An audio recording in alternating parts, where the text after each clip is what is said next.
Okay. Are you?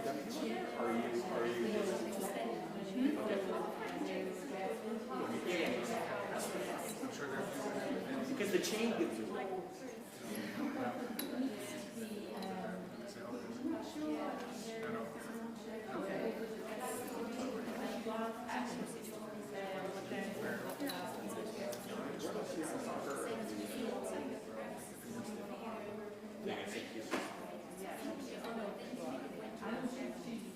No, I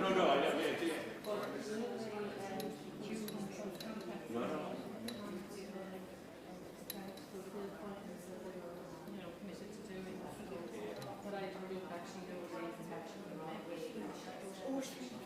No, wasn't cross-examining. No, I know.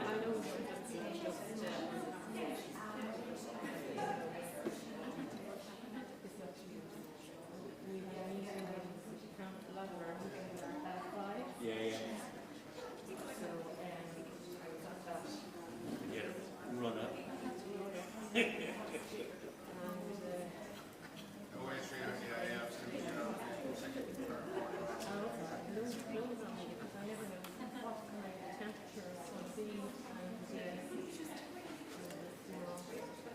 I keep an extra dress shirt and a jacket.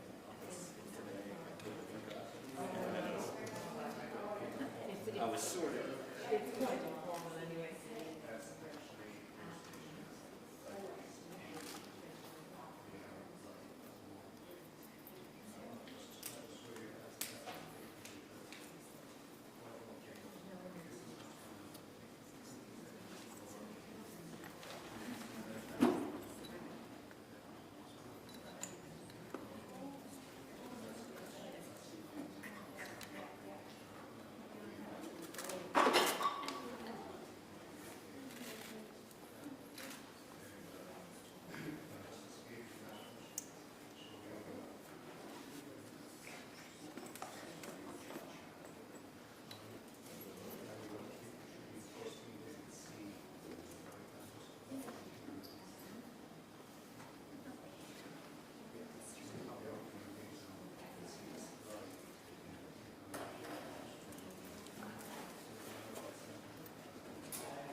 So what do you have to work?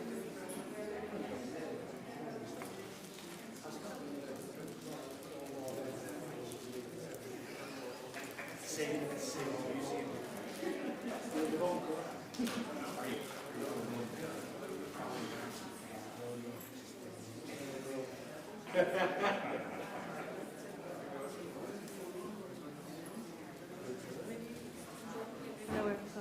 So collection. This is Nice to meet you. Look behind the microphone.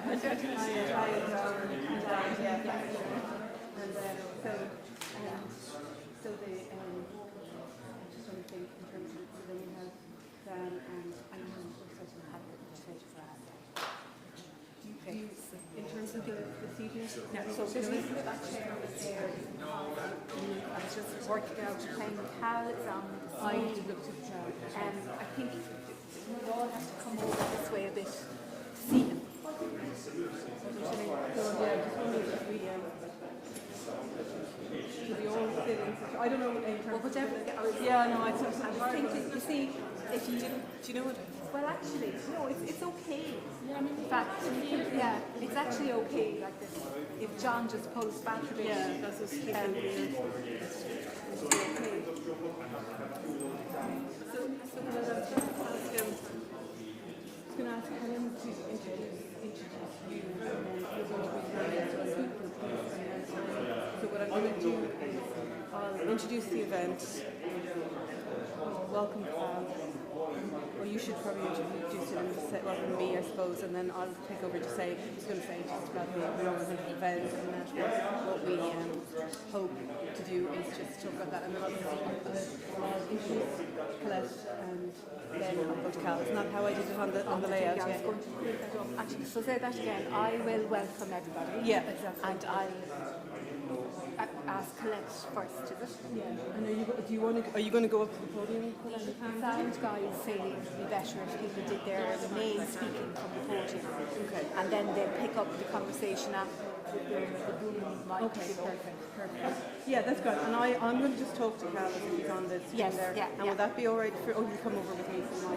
Yes, you come up to them. Yeah, right. Okay, great. Okay. Drink your water. Here, do we Yeah, see no, that? no, Yeah, I was just going to say, I thought I'd be told, and you never are. Look at me, I look like I was coming from Siberia. I was Mayo this morning. So you to come from Mayo to Dublin and then Dublin to Cork. It's an awful drag, isn't it? No, and I also had to, I actually was at the academy too late in the middle of the day, so that's made it worse, so I had to give a lecture in the middle of the day. Today was, oh, there's Anne. Hi, Anne. Hi, Anne, how are you? Sorry about that. No problem at all. Guy with the census girl coming to get collected, and I realised the other card hadn't filled it out. My other two, so Laura, just sorry about that. Am I very late? No, you're not. No, Grand, not okay. at all. Hi, how are you? Do you know Colette Finn? I don't know this. Hi, nice to meet you, Colette. Good to meet you. And you know John and Dan? I do, yeah. Actually, Yeah, we spoke Yeah, yesterday. yeah, It's great yeah. to see you. Yeah, thank you. Yeah, and in terms of, is anybody from your group that you know of, family or nobody has Hannah, I think. Yeah. blonde hair. She and My colleague. Mary Bowles. Yeah. Mary Bowles. She's just said she features in some of the Cork stuff. Okay. So we know. Yeah, you know now. Yeah, I do. I'm expecting you now to ask nice questions. Nice questions. The only he's my man in Cork now. Oh, I see. All right. Yeah. You're looking very tanned. I said you're looking very tanned and relaxed. Neither of you both. You do. I think the life of the scholar suits you.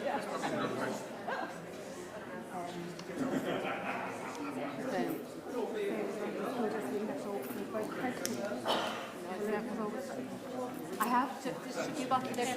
Oh, yeah. You know what though, Helen? I think. Oh yeah, absolutely. Oh yeah, no problem. So is there something that you need to read? Oh, sorry. It was on the. It was in the book. I had sent it to you as an attachment on the email. I know.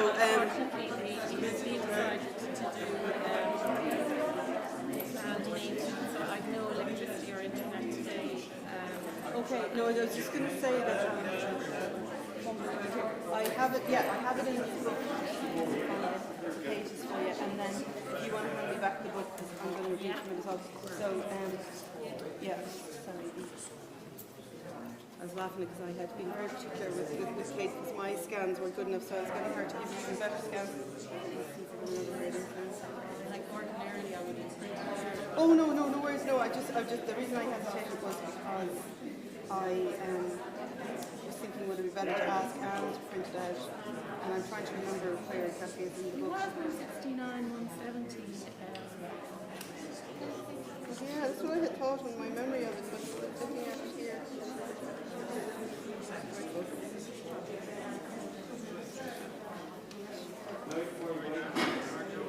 Maybe I put the wrong number on the bottom of it. It's down. So I just looked at the book a little bit and so.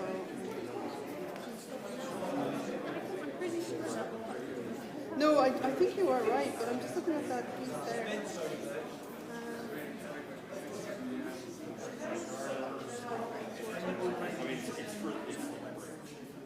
Yeah. Of course, yeah, okay. Right, so it goes, yeah, so it starts here, and then it goes into the next piece. So it's just, and basically the, yeah. So you're doing there, there, and there.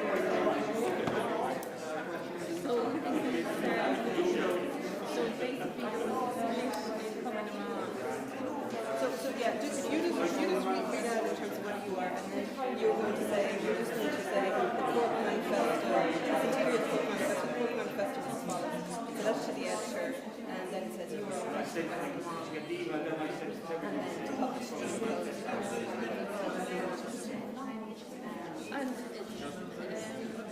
so it's, or you could start from here. So on this day, 1952, we do a sign here, that would be much better. Okay. And it's just that are coming along pledging allegiance. Now what happens is this is what the whole thing is about here. Is that it splits between the communist leadership who are pro-G and the Cork decided that they would be So this is actually coming to leadership, but they're calling themselves. So as I said, if you just read it out in terms of what the manifesto is, and then everybody will take the lead from then and jump to the next step. So I'm just as far as there. Yep, that's perfect. Okay.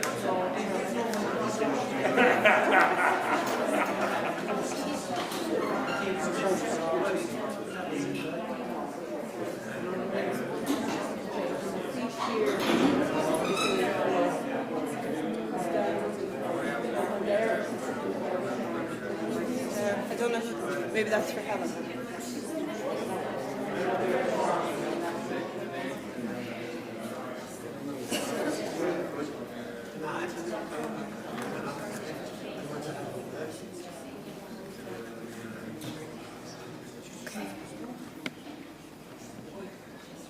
Sinead, are you ready? Yeah. We'll start, yeah. Everybody okay? Okay, good evening everybody, and a very big welcome to the City Library this evening. It's great to see so many people here in person. So the event is also being live streamed, and it will be recorded and available to watch from next week, I suppose. So we're going to begin tonight with Councillor Colette Finn, who's representing the Council tonight, and she is representing politics in the current time, I suppose, but she's going to read the manifesto. Okay? Thank you, Helen. So I'd just like to welcome everybody here tonight and say how delighted I am as a sitting City Councillor to come to this meeting. I think it's so useful as women and also as people who were looking to have their own agency and their own self-determination. And I think it's really important that we look back at what those people said and did and the disagreements that happened. And as we look at it 100 years on, we realise that women always don't agree with each other, just the same as men don't agree with each other. But we do have a right to be there, and this state has excluded women, and we would certainly hope that that will change in the coming years. So I'll just read from the Cork area of Cumann wrote to the newspaper, and they said, "We, the undersigned officers of the Corla, Cantar, Cumann, Igorki, elected unanimously each succeeding year since January 1919, on behalf of these branches that comprise our council, hereby issue the following manifesto. We pledge allegiance to the provisional government and place full confidence in the ministry elected by Dáil Éireann. We pledge ourselves to do our utmost in the coming elections for the successful return of pro-treaty candidates, that no threat will alter our decision of acting as Cumann and will not deter us from continuing to recruit for our branches. We were active members of Cumann during the late war, and we were not cowed by the Black and Tans methods then. A renewal of these methods by an Irish and Anglo-Irish combination will not intimidate us now." Thank you very much, Colette. So now I'd like to introduce Dr. Sinead Mccool, who's the curator of the women's strand of the Decade of Centenaries programme, Manuscript 100. Sinead. Thank you. Thanks very much.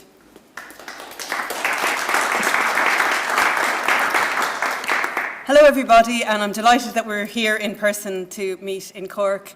We're at nearly at the spot, the very spot that 100 years ago at 76 Grand Parade, that this group of women made their statement and their manifesto.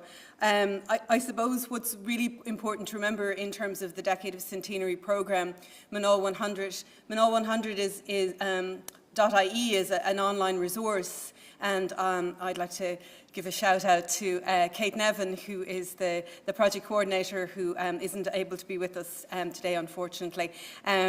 So we normally, as I said, live in cyberspace or live virtually. So we've been producing various podcasts or films or articles or various events over the last year or more since the pandemic, in order to really drill down into what is the sort of the small moments that continue on into the 3 years, 1921 to 1923, the last phase of the Decade of Commemorations. Many of you will be aware that the women's strand was really important during the Decade of Centenary programme, and indeed I'm delighted that Anne Toomey is here, who was very involved as the historical Shandon group were. I came to Cork to St. Patrick's. Is it St. Patrick's Church? It is, yeah, the church that's now the Art Centre. And while we were doing a talk on the travelling exhibition for the government, upstairs they were putting together the exhibition, the local exhibition. So it was great symmetry between what was the national story and then the drilling down into the local story.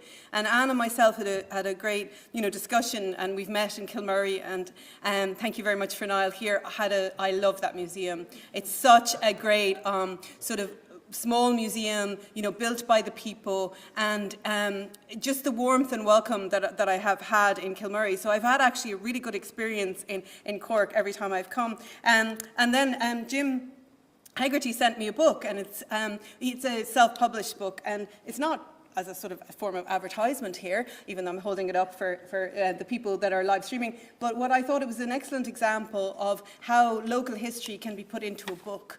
And I have to say, anyone who's there, thinking about local history, you know what? If it's not perfect history, it doesn't matter. You are going to get some member of your family who'll probably correct it with a pen or a pencil. I'm a real advocate in trying to get the material down. You're researching, you're putting together your story, but you need to get it into some form that in another 100 years' time it's available and accessible. And so much of what we have done has been virtually or saved on our computers. So I'm sort of making a plea as well for the archives. So the idea of tonight is really, we want your participation, but I was delighted that John could join us here from UCC, and of course he's doing the major Civil War conference, so he's going to give us a bit of a taster here from his own point of view, a little bit of controversy, John, and a little bit of back and forth there. So like a trailer, the exciting bits of the film we'd like from you tonight now in terms of the Civil War. And Dan is here, Daniel Breen, who's going to be talking particularly about the archive and how important that is. this. But I thought it would be really nice just to follow on from that before we bring in Cal, who he's going to talk about his book that followed on from Little Conlon's book. Although when I was speaking to John, he did say in relation to it that we could have a bit of controversy to start on whether that book actually follows on from Little Conlon's book in 1969 or whether it's Margaret Ward's. So as I said, that's the plan. So when she wrote this book, so Lil wrote the book, and then you'll have seen on our poster advertising that it's her sister May. So you probably wondered why May is there, but it was dedicated to May. And she said, I am of the opinion that a history of Cumann and its activities should be conveyed long ago by some member or members of the Dublin Executive. And some of you may know from UCD archives that there was attempts to put together that official history, and they did collect a number of stories and accounts in order to produce that history, but it never happened. And then she writes, I was naturally, I don't have a Cork accent, so probably be better in your own accent here. I was naturally expecting its publication for the 1916 commemoration, and I was disappointed at its non-appearance. The executive were in a position to undertake such work, as all branches throughout the country submitted monthly reports dealing with activities, etc., and their organisers furnished them with a complete survey from all the provinces. They had the reins in their hand. And then I move on. So she says, this book does not purport to be a history. It is a simple potpourri of bittersweet memories called From the Garden of Yesteryear. And she said, very often it has been said, what did the women do anyway? This book gives another answer unhastingly and unequivocally, for without their cooperation, both in spiritual and temporal sense, the outcome might well have been disastrous. So I think what's really interesting here is that she, again, is saying what we've been saying over and over again, but that, I hope, during the decade of centenaries has been answers. So she says, no neon lights emblazoned the lives of those faithful individuals who risked all, even life itself at times, to prove that sex was no deterrent in the national fight. So that with those words, I'm going to commence this evening, and I'm going to talk to Cal straight away, and any of our group, if you want to jump in and talk, or anybody from the audience, if you'd like to interrupt, I'm all for that. Thanks. Particularly if I'm wrong.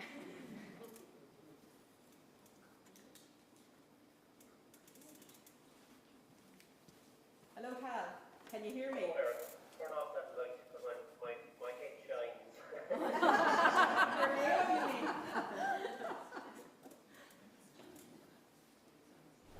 I've just been putting brass on all day. Well, I'd like to think that is your own drawing room, but I presume you're coming to us from the Michael Collins Museum in Clonakilty. No, I'm back from 10 days around Ireland, actually. That's why I couldn't be in Cork tonight. Right. I'm at home. I'm just home there not long ago, so unfortunately I couldn't join you guys. Oh, right, so that's your own home. Well, I'm very impressed. That's a room from the museum. There you go. It has a degree of grandeur and elegance. Sorry? This is the good room.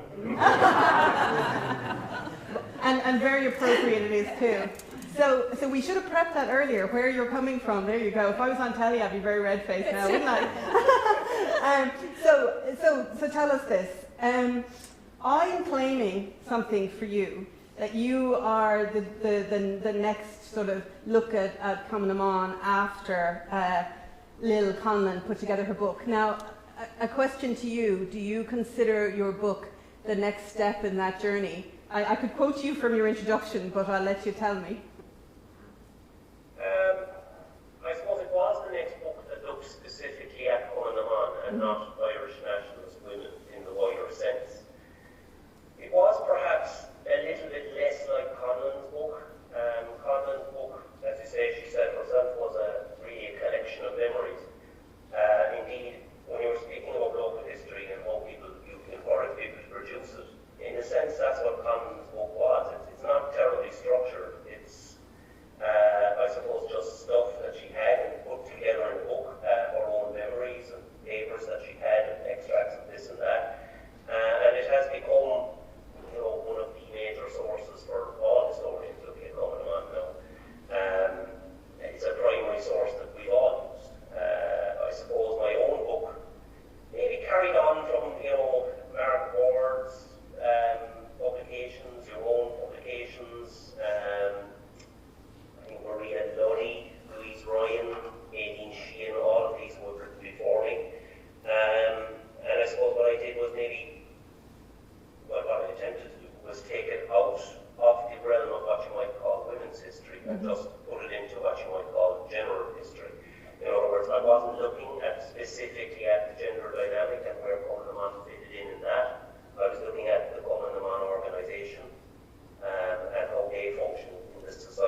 I thought when I read it, if I was to put a sort of my own sort of gendered lens on it, as it were, to say what you would have done differently, was you did a sort of analysis of, you did a lot of statistical analysis, and you did a lot of sort of maybe drilling into the material in a sort of very structured way, and so there was a response to that in that way. But and did you ever feel that you were straying into territory that you might be, that people might say, did anyone ask it, like, why are you doing the book, or where does your qualification come from, or anything around the whole nature of women's studies or gender studies or anything like that?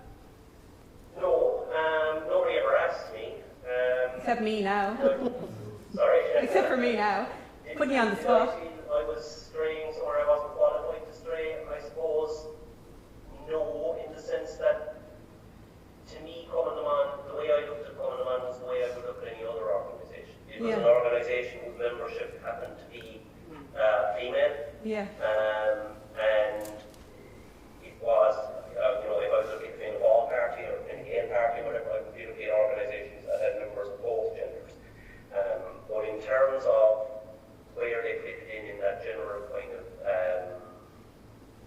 I suppose, history of women's gender dynamic, it wasn't something that I overly focused on, or I didn't intend to overly focus, because I suppose I was conscious from day one that, or I was trying to be anyway, that the organisation consisted of all of the very famous women that we knew of, but also very many ordinary women, like all of our mothers and grandmothers and everything else, that some were very politicised, others weren't, and the organisation in that sense, it had some very political members, it had some women who probably were just there to socialise, it was a bigger organisation than simply just a political organisation. And of course the volunteers in Sinn Féin and all other organisations were somewhat similar, depending on where they were and how big they were and all of that, Can I ask you, John, to jump in there for a minute and say to me, do you think that there was anything that Cal brought to the book in terms of, did you have a feeling in terms of an analysis that you hadn't seen elsewhere? Is that a fair question? I think it's really, like my students really like it. It's really well written. It's really, as you said, it's really well structured and organized, so it's easy to follow. And I just wrote something else. I wrote a chapter in Linda Conley's recent collection and on coming on kind of the Civil War, and I just kind of going back and I realized, you've written a lot of this stuff as well, and so I think as a book, it's a great, straightforward book that is tells you a lot about the organization, and that's why I use it. And I have it on my desk at work. I love Margaret Ward's book. I think that's kind of a landmark one. Your work's really important for kind of putting personal faces on everybody, and I think that was really important too. Like, what are the activists? What's their background, and just getting a sense of the membership and the leadership, especially. And then, as you said, also like Louise Ryan's stuff is really important. So I think it's all kind of come together. But one of the things about Coming to Mon, I'd say, is talk about them being written out of history. Well, like Lil Collins' book was written in the '60s, and there's individual book chapters that were done in some of the Republican collections, the Fighting Story collections. The people who didn't pay attention to Coming to Mon, it weren't the women historians either, or women's studies. It was basically the academic historians who were interested in it. They had no interest in it at all until really the last 10 years, and I have no idea. And I think that's a really poor reflection of their scholarship, rather than anything else. Yeah, well, I suppose I would have always, and I've said this before, like I had got as far as a master's in modern Irish history in the early 90s, and I'd never even heard of them. And I went to, and I just thought, was I not paying attention? Did I miss something? And then when I went back over all of the sort of books that we had looked at, like the sort of the tomes, the ones that the reference books, and it is true that F.S.L. Lyons, which would have been the book that we would have looked at in school, who'd been the head of history in Trinity, he did actually describe all the women in terms of emotional terms and that, and you thought, well, you weren't just imagining it. But I suppose what I really wanted to bring out in this particular discussion tonight was that you know, that whole look that we're now at the stage where, and Cal, you said what I really wanted you to say, which is you looked at it as an organisation. It wasn't really a trick question. As such, I just wanted to hear what you were going to say. And obviously, keeping in mind, everybody, that this is not my main job to interview, so hopefully I probably don't have any ethics classes done in relation to it, so hopefully I don't do anything wrong. But I just think in terms of Cal, it was more that I felt that you came, do you know, I felt you came at it and you looked at it in you know, this idea that you looked at it and you sort of took the information and you analysed it and you put it together and you formalised it. And I made this point yesterday to Anne when we were chatting before this, and what I found about this was that I used it to find people. Because if you think about it, we didn't have the accessibility to the census, we didn't have the accessibility to the greatest thing that has come out and the free access is to the genealogy. You know, like the fact that you can go up now and you can, you know, within 2 clicks you can literally get to somebody's death certificate. And the newspaper archives. And the digital newspaper archives. And you know, and every time you do those searches again, you turn up something more. And the one thing I always say to people, and particularly if you're looking at this sort of the difference, I suppose, between, you know, when we have this discussion, and I want Anne to bring that out as well, is this whole idea between academic and amateur historians and people who are, you know, invested in it. So I know that Cal, you've sort of written in various different areas. So one of the things years ago was, you know, if you had an area of expertise, you'd stick in that area and you would not stray one way or that way into something else. And I think that one of the things is accessible history, and Irish people are really well read. So you can't necessarily rock up to something like this and it's not assume that your audience don't know more than you do. So you know, and particularly about the small area and the breakdown of sort of the parish to the townland. So did you find out anything surprising, Cal, when you read the reports and went to the archive? And obviously we're moving on really, I suppose, to Dan is going to share some material from the Conlon archive. But I'm just saying to you, like, is there anything that you could say I really was surprised when I was at the end of the process? I suppose maybe not surprising, because in a sense, one of the things that always intrigued me about more general revolutionary histories at the time was, you know, that people simply assume things like coming on post treaty. People assume things like the organisation all sided against the Red Guys. And of course, when you go a little bit closer, that's not true, you know. And that's something which they took great in the book to demonstrate, you know, that there was a split in the organisation on 2 occasions, and that it was just as complex an organisation as any of the other organisations. I suppose when we're talking about the other historians that wrote before me, it is important to say, like you guys were saying, it's so much easier now, and it's getting so much easier all the time. When you look at the work that Margaret Ward did, I mean, there was serious work in creating a book like the Untitled Revolutionaries. You know, it looks easy today. It's as sure as heck wasn't easy back in the 1980s, you know. So I think, you know, there's huge credit goes to all of those that we did work upon. We did work upon their work. And of course, you know, there's other similar work came out around the time that I published mine, and Matthew published something that would be similar. Indeed, I had access to one of Anne's theses while I was writing my own book, you know. So there wasn't anything majorly that surprised me as such, no. But as I say, it was a time when you had to go to Dublin even to access the Bureau of Military History witness statements, you know. I suppose maybe it did surprise me there was so few of them from Conlon members.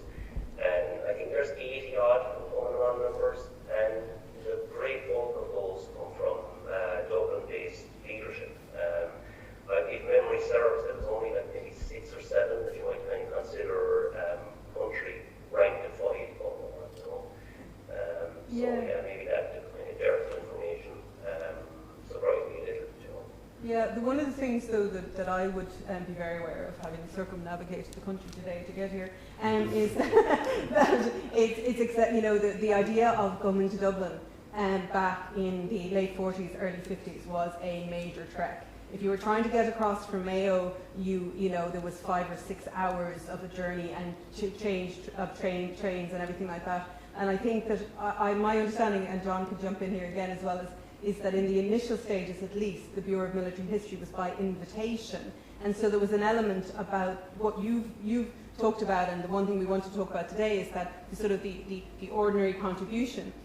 But it's, you know, and that was a factor as well. But I suppose I suppose I'm going to ask you now the sort of the question really of tonight, which is that do you feel that so we're talking about the split today and a manifesto, and the Conans come out and they want to keep the name Cumann Amon, and that then, you know, adds to confusion because of the Cumann na Saoirse. Then there's the whole term about Cumann na Saoirse, and, you know, even in your own book you've looked at this idea that there seems to be something about the women searchers and Cumann na Saoirse, and my feeling with that particular analysis is that that may be blurring the lines between the political organisation. So I would like people's thoughts on that. But I want to ask you the question about the split. When you break down an organisation like Cumann Amon, then you break it down into active members, then you break it down into the whole of the population. Is it a little bit like today? Is there just a very small group of politicised people? And is it that the politicised people are the people who are in everything? So they're on every committee, they're around, they're active, they're talking, and they may not be as many as we think. And so much of our political and again, as I say, begging your pardon, Colette, because I don't know your politics, but what I'm wondering is that so many of the TDs that are in the Dáil now still can trace their family back to one particular party or the other, and you think that over 100 years that would have diluted a little bit more. So my question is that in terms of your understanding, to go from personal to maybe your community and then maybe wider again, okay? So go from your family to your community to your county and then Ireland, like take it in 4 stages. What is your answer for your family, your community, your county and your country? Is there a difference?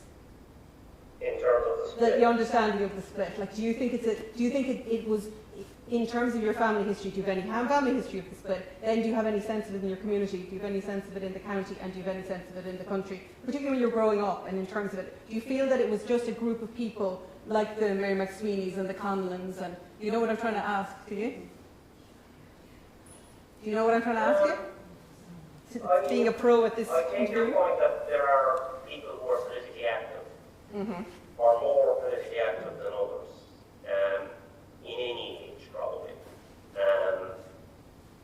I can't, I suppose, definitively say, you know, I've not studied how many of those people there are versus how many there aren't. But I suppose my own impression from life is that, you know, most people have a political opinion one way or the other. Okay. I suspect that most of those who joined Cumann Amon had a political opinion somewhere, one way or the other. Some of them were probably more extreme in their opinions than others, and maybe those people who were more extreme tended to gravitate towards leadership roles.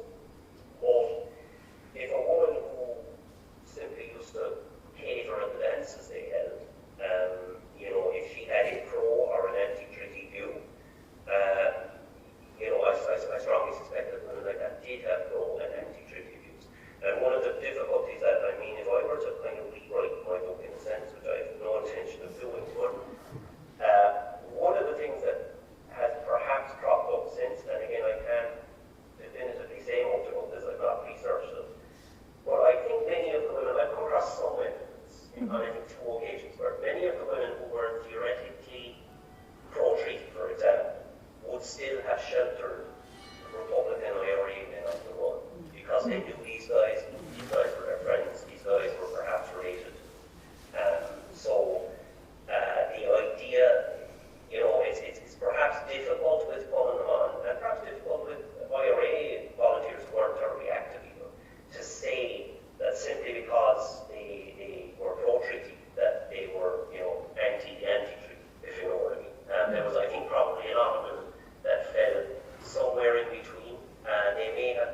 Yeah, and there's an awful lot of marriages across the different, so the different, politics. And what I found, and Anne, we were talking about this before, which is that idea of just the silences. I mean, I don't know about any of you, but being brought up not to ask people about their religion or not to ask about their voting, and certainly don't ask them what they earn either. And so those things were sort of, they were sort of a given. Whereas a lot of that has just drifted away now. That isn't the same. So John, I know that you're going to speak now to some of the things that we've talked about, but is there any sort of insight that you have looking at the Irish in a way around the split or the Civil War that struck you that we mightn't see because we sort of live it?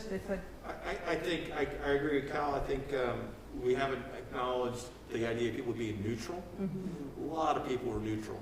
A lot of people opposed, especially on the anti-treaty side, a lot of people who opposed the treaty decided that the Civil War wasn't necessarily a good option, and so they sat it out. Mm-hmm. When you look at the numbers, Cal, I didn't look at my numbers. I think the pension numbers, I think, come to about 70 or 75% of members who were in Common Law in 1921. About 75% are anti-treaty in 22. So it's a pretty big rank and file. How many of them are active or highly active, you don't know. My sense is that a lot of them fell out as the Civil War really kind of, as it became more and more transgressive to be politically active. So I think that's part of it. In terms of, so you got all that. We want to talk about what happens in Cork. There had been a split in 1917 that was pretty substantial. So we always associate Mary McSweeney for good reason. She's, one of the most prominent. I'd argue she's one of the most prominent Irish women of the 20th century globally. She's probably the best known. I think she's definitely the best known Irish woman in the world in 1921, just from her American tour. It's massive. She's speaking in front of 30,000, 40,000 people on occasions. And she's probably the best orator in the Republican movement, male or female, bar none. So she has that standing for good reason. You also had with her someone who we don't talk about at all, who was Madge O'Hegarty, who was, I think, the second city councilor, one female city councilor on the Cork Corporation. Nora O'Brien, who's another kind of really prominent member. Alice Cashel, they were all kind of really long-term activists. Cashel was involved in the Munster Women's Suffrage Franchise League with Mary McSweeney. They were all kind of a core. But there's some big falling out in 1917, apparently over whether to hold a Cayley on the eve of Palm Sunday. It's not even Easter; it's Palm Sunday. It's like the last dance before Easter, and there's a big falling out, and that Mary McSweeney group, which had set up Cumnamun in 1914 and had been really active for a while, they're voted off the branch executive, and a new group comes in, and that's like the Conlins, the Duggans, the Duggan sisters, and Bridie Conway, or Bertie Conway, sorry. So they kind of take, and then that causes a huge split, and the Mary McSweeney kind of group sets up a second branch, and then for about a year, there are two branches, and both are claiming to be the Cork City branch. And like De Valera comes, and they both demand to be treated on the platform. They're like on the platform separately. It's crazy, and it's really disruptive because I'm going to take this off. It's really disruptive because it's spilling over into Sinn Féin and into the Irish Volunteers because so many of them have connections, and it's complete. And I always think like I think we always exaggerate the personal in a lot of this stuff. Like no, people. Like most divisions aren't because somebody is jealous of somebody, or they're political animals, and they feel these things or read about them. But in this case, this seems to be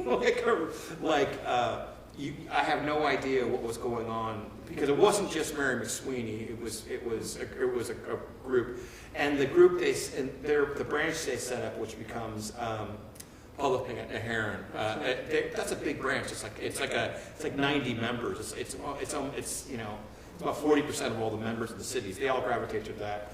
And then they set up the Cork District Council, and the kind of Annie McSweeney faction takes on, it becomes the head of that, and is that Sarah Duggan? Yeah, Sarah Duggan.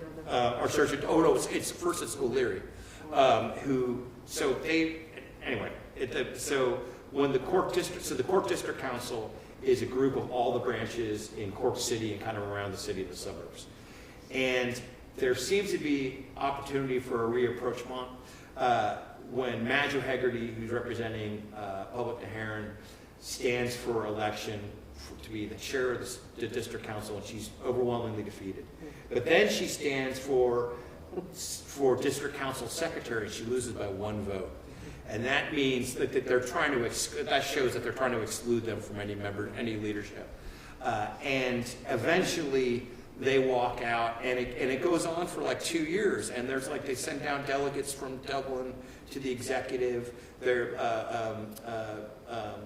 Eilish McCurtain comes in at a certain point, and asks after the assassination of Thomas McCurtain, asks for them to be reunited, and they don't agree. So it's an ongoing thing. And ultimately, the national executive suspends 6 of the Cork leaders who are Annie and Mary McSweeney, and they're suspended from the organization. And they sue Mary McSweeney and Countess Markovich, and I forget who the third, for slander in a Republican court. It's a complete disaster. It's a total train wreck. This is like the height of the War of Independence. And so this is ongoing, and the group that is kind of dominating the district council ends up going pro-treaty.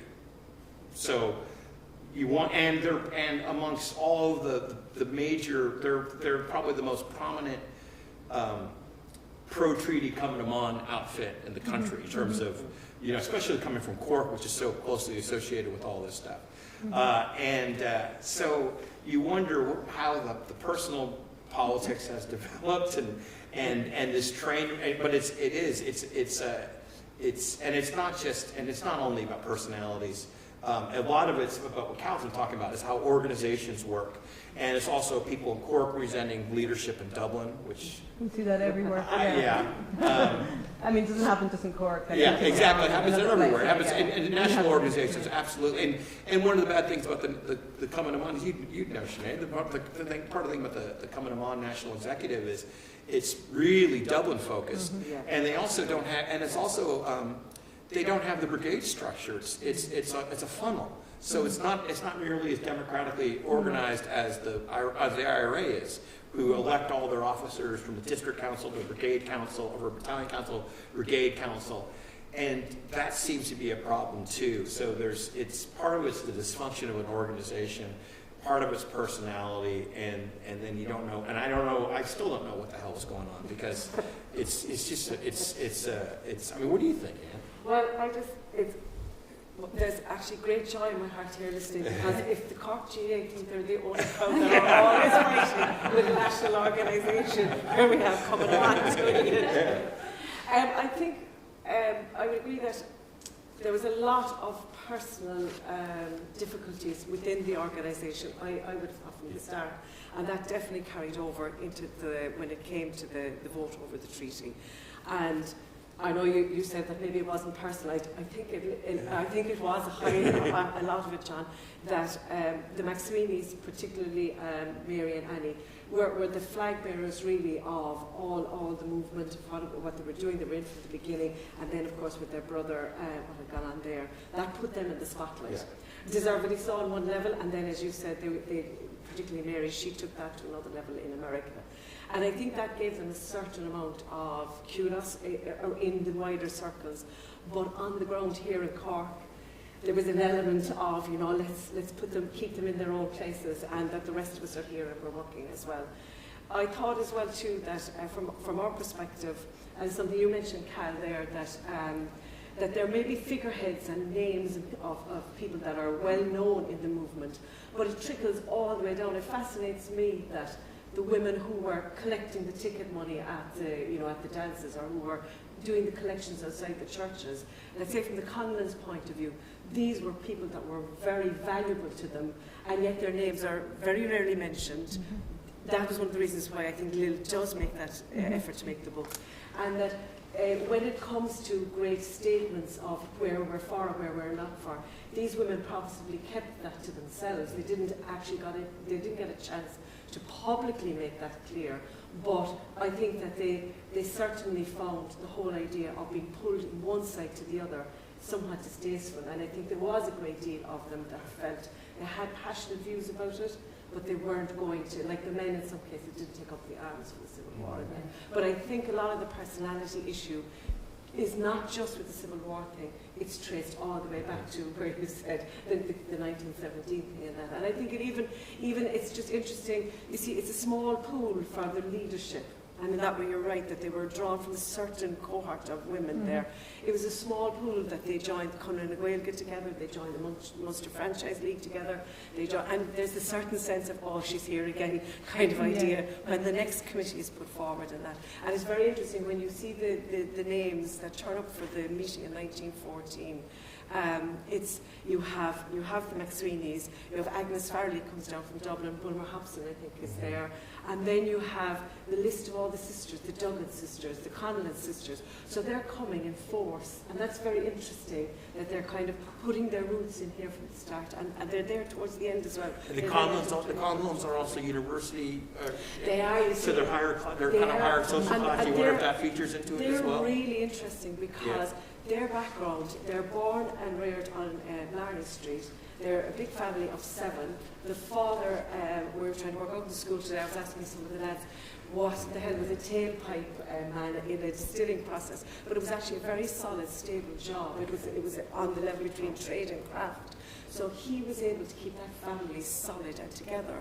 And of the 7 siblings, all of them were educated to a very high standard, and in some cases to university level, which was quite unusual at the time. But they were able to use that education then to be administrators in all different levels. But the 2 women we're talking about tonight, Lynn and May, they were, particularly May, was an amazing administrator. Well, it's also interesting that the McSweeneys were the same thing. They were very bottom, lower middle class, if even that.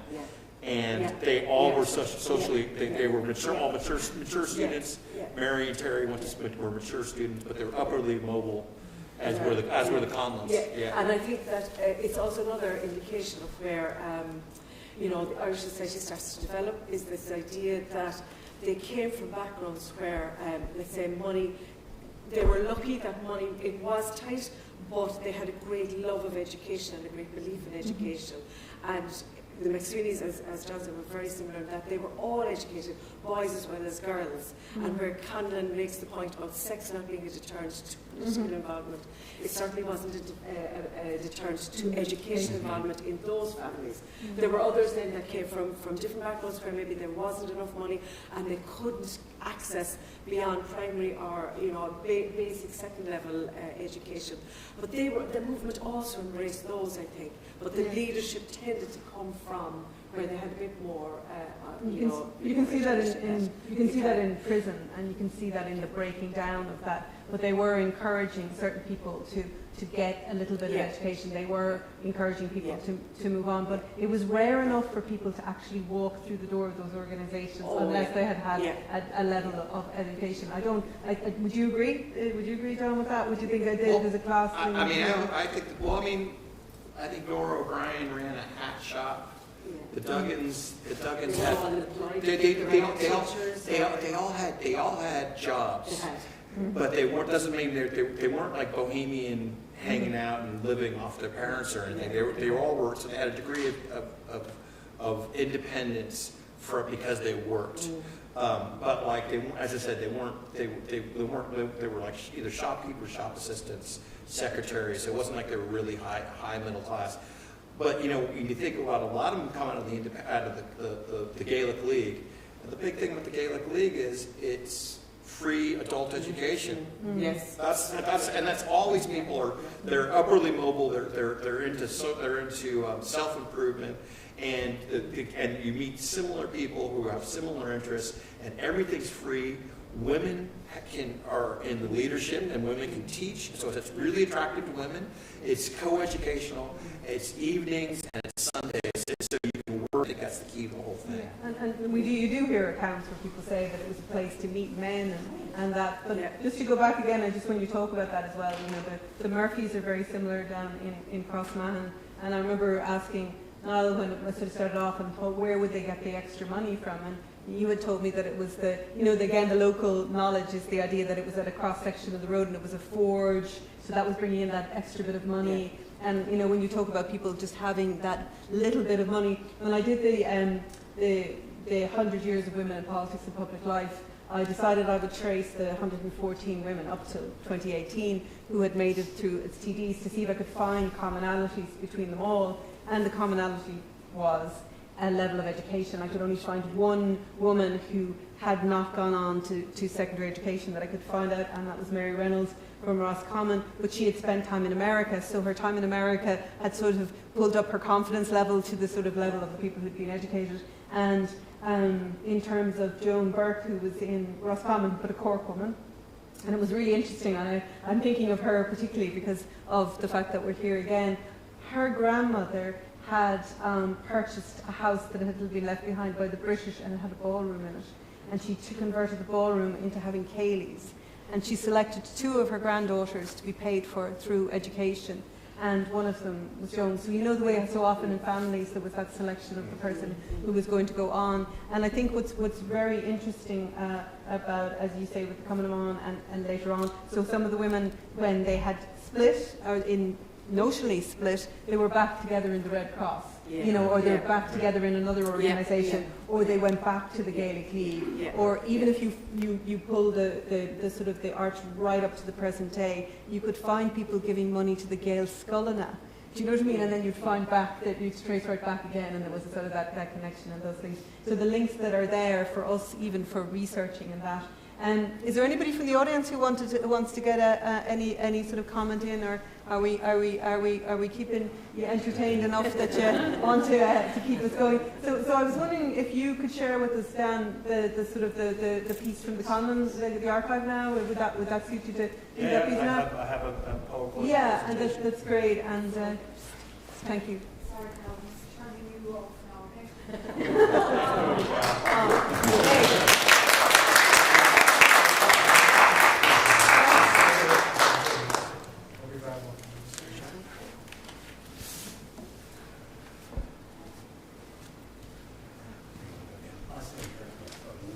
I didn't think we had to lose Cal to He can hear still you. hear. Oh, you can still He hear. can still hear, yeah. Okay, we won't say anything about it now. Will I do it at the mic, or you can hear me from here? Do you prefer the mic for the recording? Oh, the recording mic. Yeah, sorry, Dan. Thanks.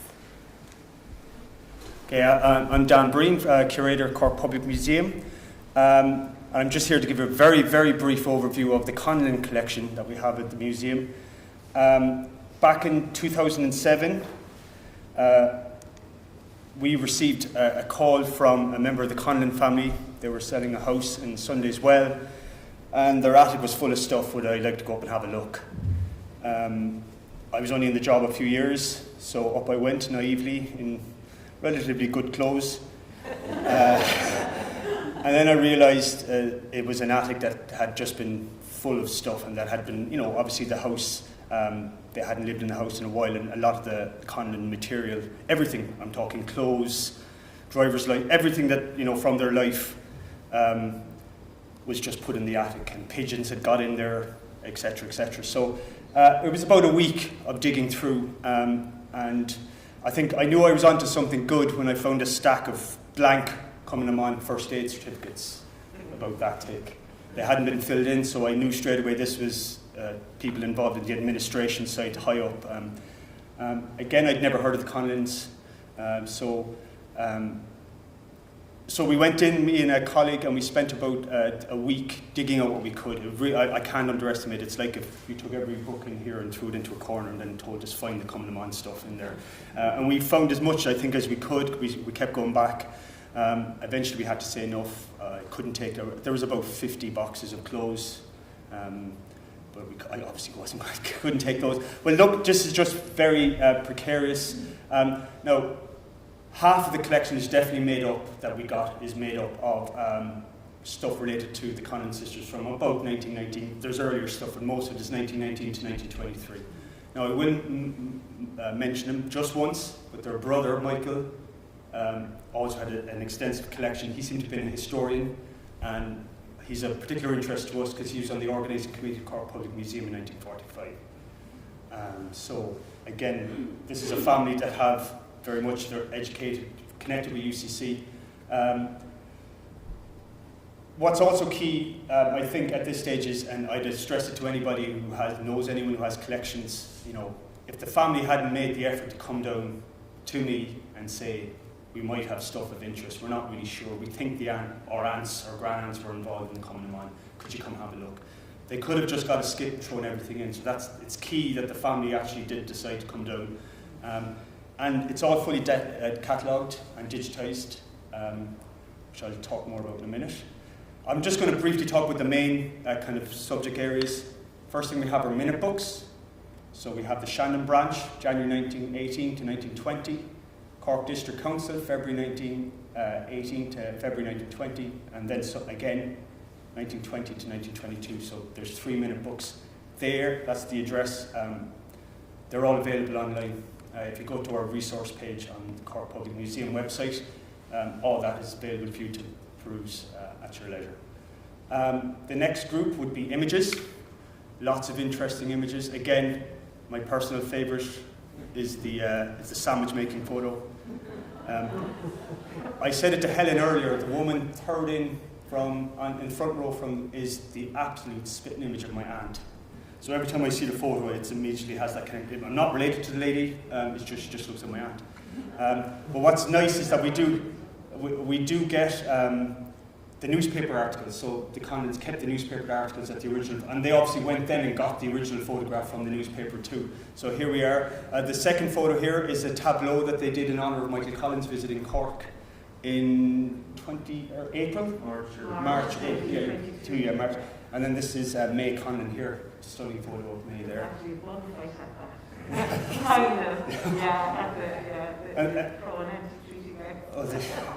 guys also recognize? Yeah. You guys, so do you remember at the English market at the farm gate, the Winter of the South exhibition, and that was the big banner. And then we also had a banner up of May as well. So this is a photo again. It's very interesting. Grounds of Beamish and Crawford, and they seem to be doing their parade.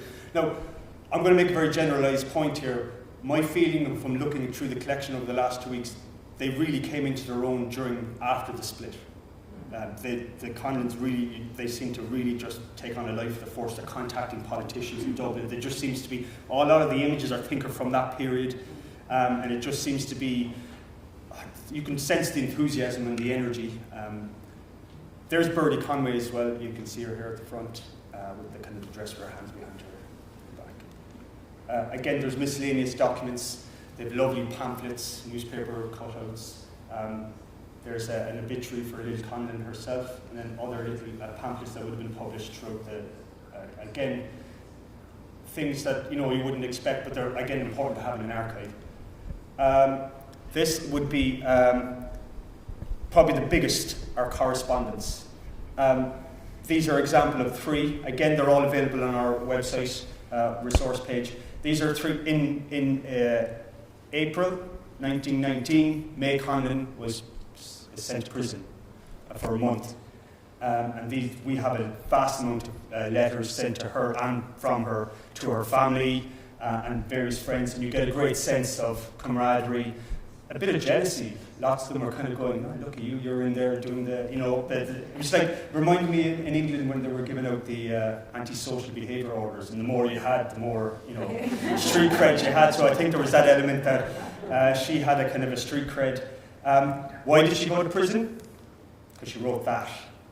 It was a leaflet that eventually got printed, and basically she was warning that the police are attacking children. She makes reference to Patrick Connors in Tipperary, who was taken imprisoned by the RIC, and she was saying, your children will be next. Or again, reminds you of the Spanish Civil War. If you tolerate this, then your children will be next. The Manic Street Preacher song. But again, it's that type of idea. They're going to target your children. That landed her in prison. And a lot of the letters refer to her as, jokingly, especially from her sister Lynn, the Lady Mayoress. And it always struck me, why would they call her the Lady Mayoress? They did a play the month before. Who plays the Lady Mayoress? May. So again, there's a lot to go through. There's connections that can be made in this collection. Then we go into the split. These are 2 letters sent to May as secretary from Mary McSweeney. I won't dwell on them too long, but again, you can see this is about organising meetings, and we have to sort this out. There's also letters from headquarters in Dublin to May, basically stop using the name Coming on. Then they seem to have a running battle in the papers. Mary, the McSweeney crowd, as I've heard them referred to, and then the Conlon. And again, you just see right down to the 3rd one here in the middle about collections. Collections at the church gates in aid of Coming Amon, advertised to be heard tomorrow, are not authorised by the above council. And this ties into another document I found, which is a letter sent to the newspaper giving out about too many church collections in Kinsale.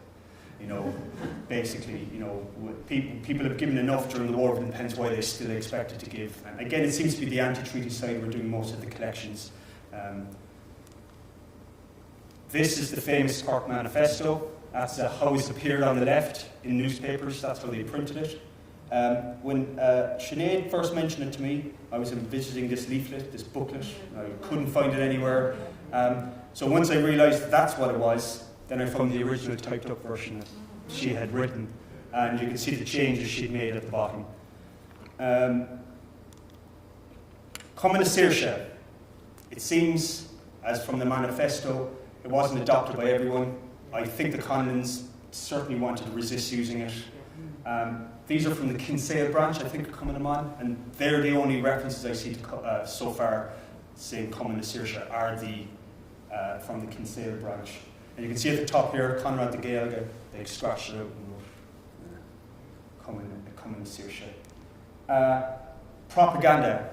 During the split, definitely the Conlons were heavily involved. This document I've never seen before. I can't really read from here, but it basically talks about kind of a propaganda committee and talking to people probably on the pro-treaty side, saying, who wants the handbills? Can you identify news agents who might take them? We'll get them out these handbills and get all these flyers, etc. out. And examples of those would be things like this. Again, these will all be available on our... so I'm just going to keep powering through. My favourite is on the right.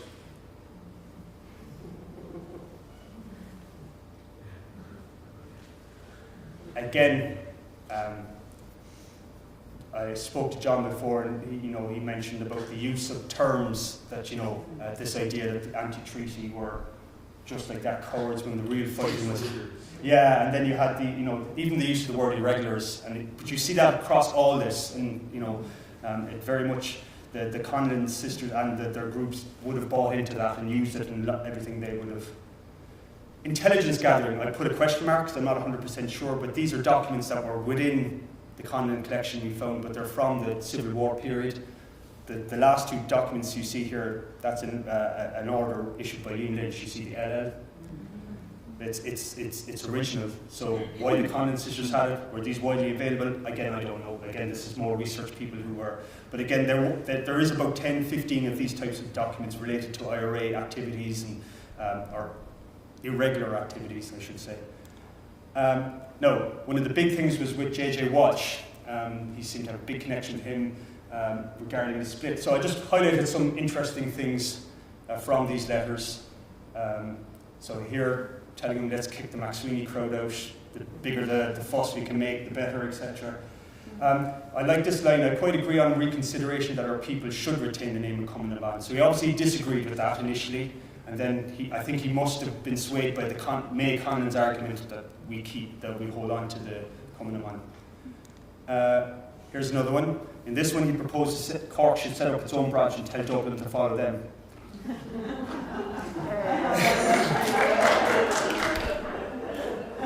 And this letter on the right is interesting. It's just after the Ardèche, I think, which basically came out against the famous Ardèche. And he was disappointed at that.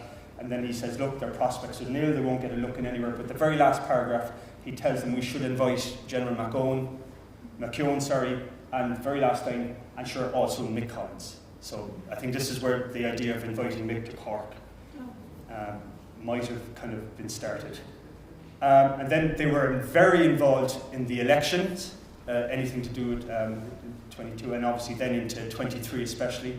I'm not really sure of this on this side, but I'll leave it to the better historians. But in this, he seems to be saying here that he didn't get the help, J.J. Watts didn't get the help he expected from the Conlon group. And it is painful to find a situation like this at a most critical time. And this is August 1923. So look, there's little questions that need to be followed up. Loads of flyers again. The one in the middle seems to be a sample flyer that they give out to people to say, this is what you're going to see on election day, this is how you should fill it in. Again, typical propaganda stuff. A lot of their activities post-treaty seem to be with regards to the National Army. This is, again, photos and newspaper cuttings. They ran everything.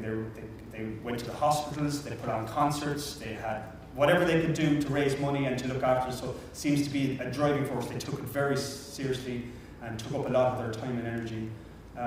Culminating in this big event on Patrick's Day 1923, where they pinned Shamrock on national soldiers in Collins Barracks. And you may note in the background the roof burnt off as a result of the Civil War. Now I just include this for a simple reason.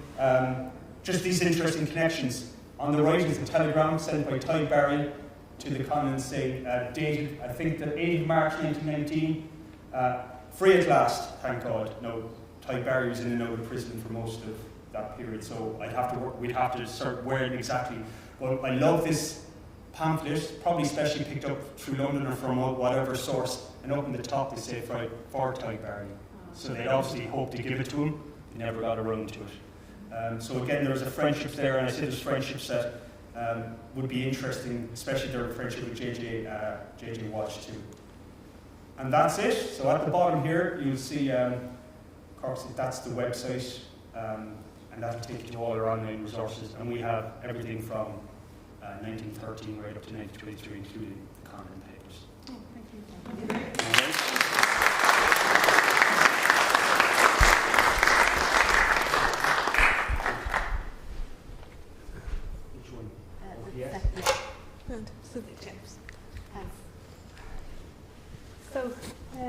So I suppose we could sort of look to the audience now and to ask if you have any questions, or you want to direct it to anybody in particular, or you're all very quiet at the back. Mary McSweeney, because she was at the forum and because she was so anti-treaty, and she was such a big figure.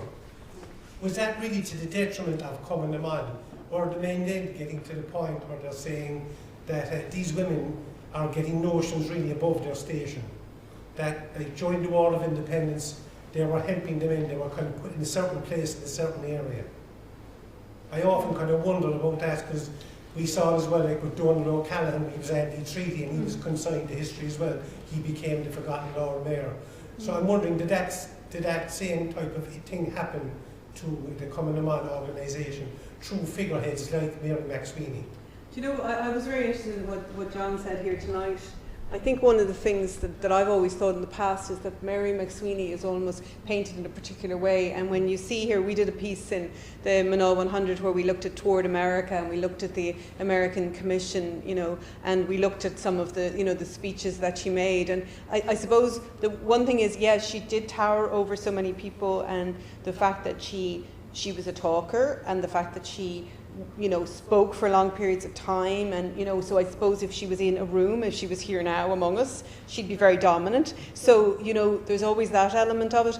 What we were talking about, I suppose, as this, if I can sum it up, and then obviously the rest of the panel will have obviously other ideas, but one of the things that we're talking about in terms of it is, one, she was a teacher, and then she had all of her pupils, and then she had her status in the community, then the status of her dead brother, then she spoke for a lot of the time for her sister-in-law for a period of time, and then she was also, and again John and Cal and whoever and Anne coming in here, but she was also able to hold her own with Eamon de Valera. And what's really the greatest, I suppose, travesty, I think, is, and again we don't, as historians, we do it a lot, but we're not supposed to really, is this what if thing.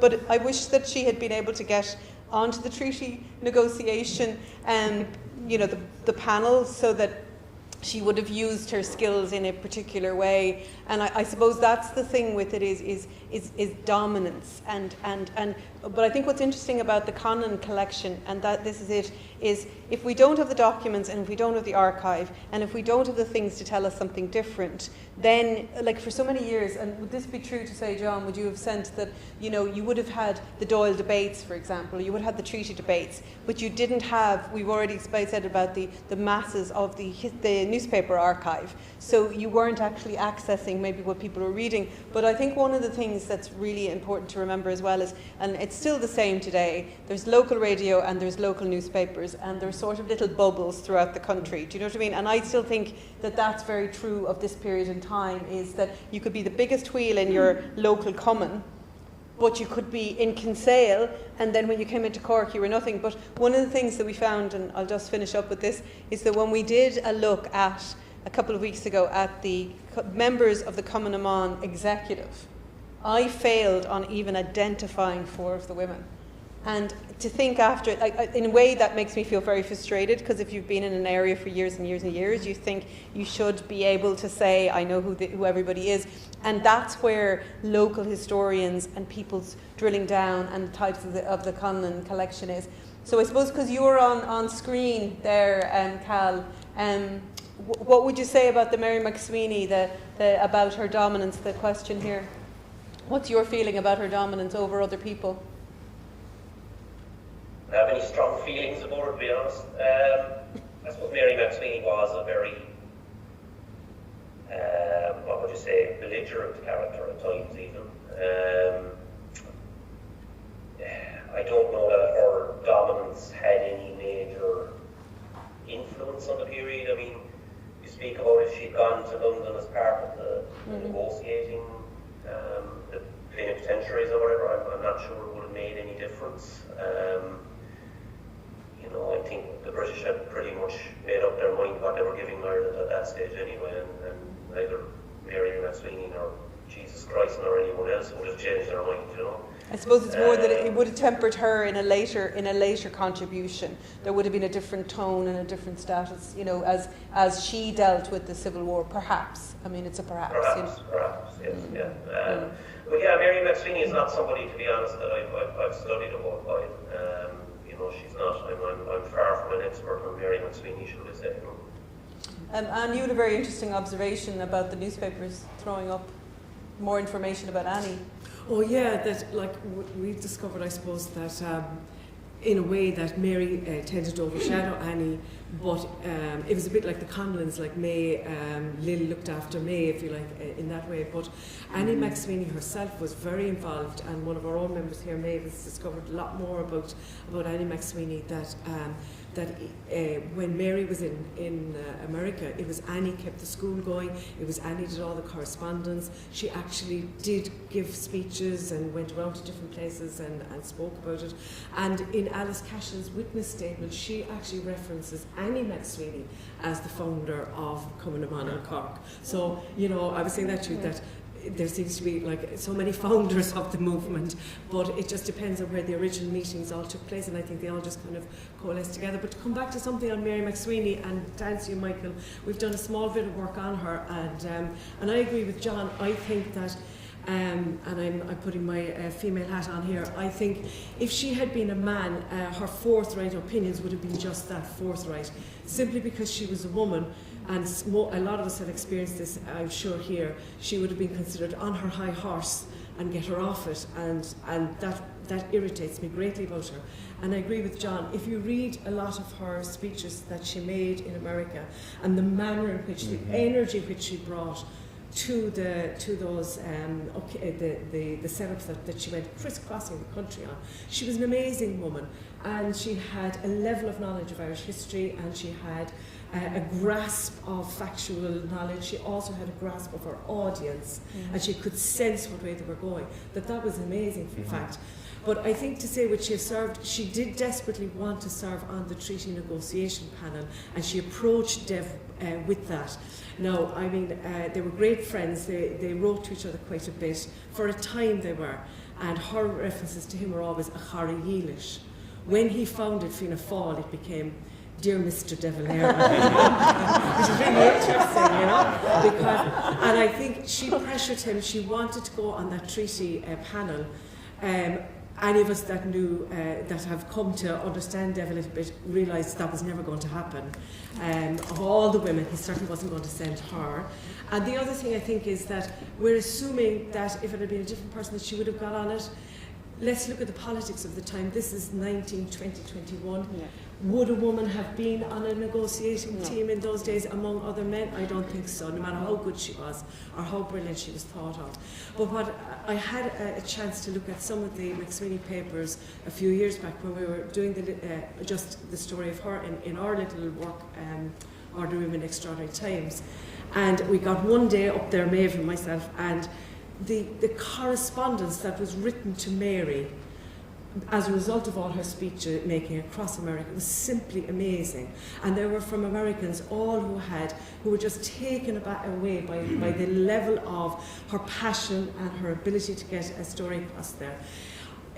I think what it is that she's a very, it depends on how you look at it, but from her perspective, she was a very principled woman.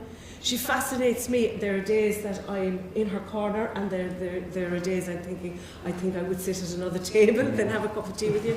But what fascinated me about her was, this is an era when very much the Catholic Church in Ireland begins to get its grip on society. Here were two women, Mary and Annie McSweeney, who were very much, in the Catholic Church, made no bones about it. But yet she went to a convent. She was a convent and all that. She was actually, and two of their older sisters were amazing women in the Benedictine orders. Went all over, went to Korea and all that. So they were a fascinating group of women in that McSweeney family, and yet all the spotlight is on the men. But anyhow, coming back to Mary, what fascinates me about her was there is a series of letters. Bear in mind now the years I'm talking about, the 1920s, there's a series of letters between her and the Bishop of Cork, the then Daniel Collin, all about, that he calls her out on whether she was a Republican or not, and that if Terry was alive and all this. And she responds to that letter publicly in the Examiner and takes on the Bishop of Cork, and she goes through, she takes him on theologically it was about hunger striking. And she makes, that's what I love about her, is that she would have made a wonderful Katie Taylor, because she comes in with the last two punches, and the last two punches are, firstly she says, if hunger striking is so theologically wrong, how come there was a requiem mass for my brother in the North Cathedral in 1920, and you were the presiding person? That was punch one. And then if she didn't keep him down on the ground, she came with the second one.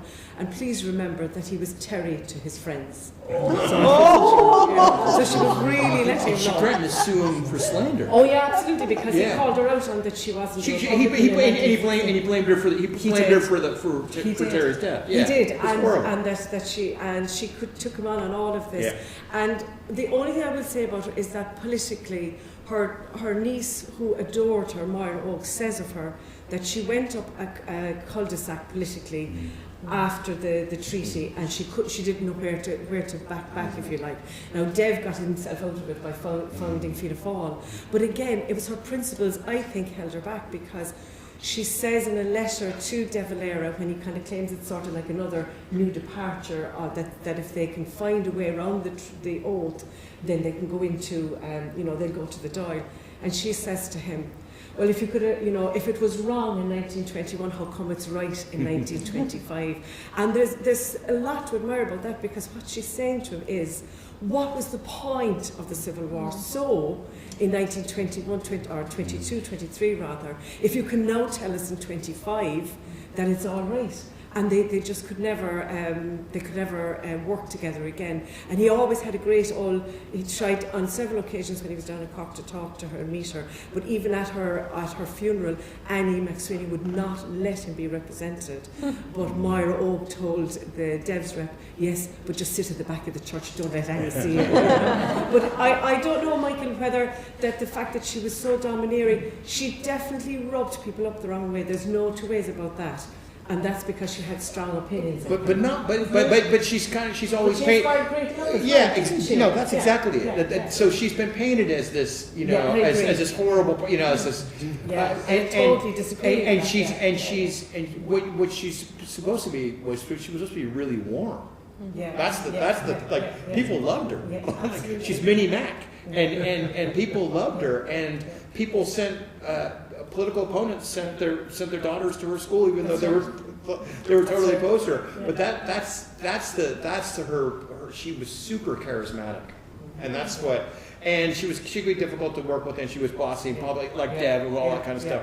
But she was, at the end of the day, she was really warm, and she was a really effective communicator. And when you, as you said, when you read her speeches in America, she's a super effective political communicator in a way that's probably underappreciated. So yeah. Actually, when Niall is there now, again the Kilmurray connection. The time you just down to speak about them as educators, and I have to tear my hair out thinking what we do, but actually it was a wonderful thing to be asked to do, because it started me looking at Moira or Mary and Annie McSweeney in a very different light as educators. Take them out of the politics altogether. And they were amazing women in terms of the type of school that they put together. Now, I know it didn't last in terms of, because they were always cash strapped and all of that, but it's kind of subsumed into the Scolmira, which is still in existence today. But there was a lady in my own adult history classes that put me in touch with someone who had school reports. Their grandfather had been in the little Neenra there. And I just thought, as a teacher myself, Mary McSweeney was an example to teachers, because the lovely report, any parent, when you get the report and say, not doing enough, not working hard. Mary's report about this little fella was, well, no. We do love having Francis with us.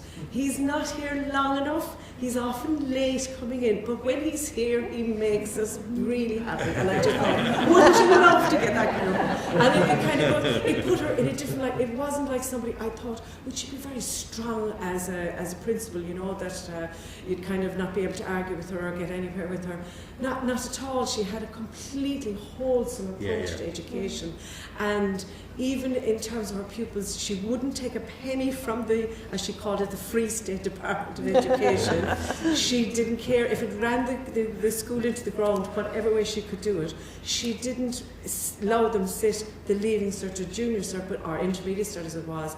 But if they wanted to, she made provision for them in other schools to do it. So what I'm saying is she had certain standards herself, but if the pupils wanted different approaches and that, then she got them in. Even her own niece came to her and she said, no, I want to do the Leaving Cert because I want to go on into UCC. I'll find a place for you, she said, She was amazing that way. Yeah. And I just think that it's a great question to ask, Michael, because I suppose there's a little bugbear. I think because she has strong opinions, she has suffered in the history because of it. And I think if you come away from just today and sort of look at her again, and just to recommend a book, obviously we're in a library, is The History's Daughter. I don't know if you have a sense of a book, but sometimes if you particularly like a book, you find yourself sort of rubbing the book. I don't know if you know that. And you sort of hug a book, and that is a book that every time I look at it, I do that. And I think that's something Catherine Brewer working with her, Moira Oak, to produce that book. I think she captured something of the love. I think you get a sense of that.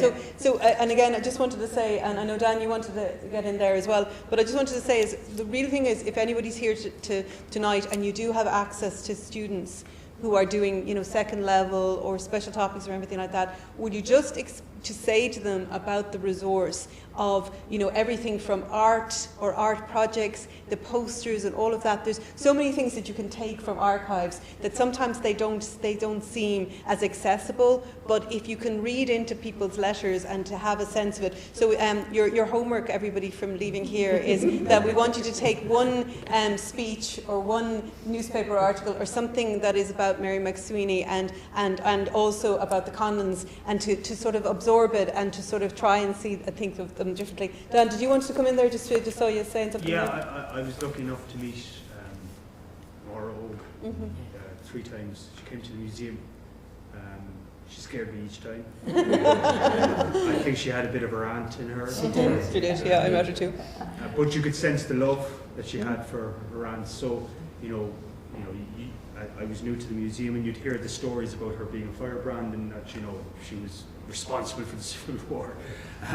But then you'd hear Maura Ogue talking, and again, it was this sense of just warmth and love. And one thing, again, as a historian, we're continually learning things. I didn't know that she had a false foot.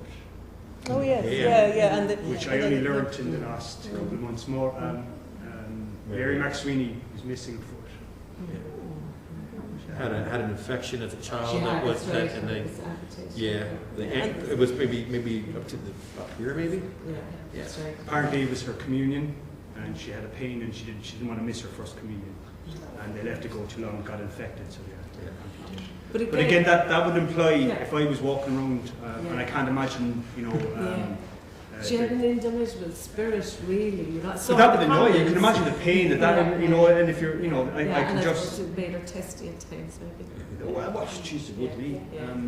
And also with what they talk about, and I know that may have come out on Twitter, where people are talking about, the history of people with disability, the history of, so that people that in the past it would be don't mention it, don't make a fuss, don't bring attention to it. But now that if you think about her, and again, it's a way of seeing her in the holistic person and more about her. So the lady at the back there, sorry, I'm not very good at this job.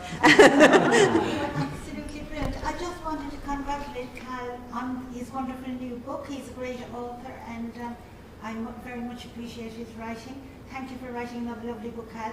And I just wanted to ask Cal, did he have any information or ideas about coming upon as participating in the rural areas, say, of Cork, where we both live?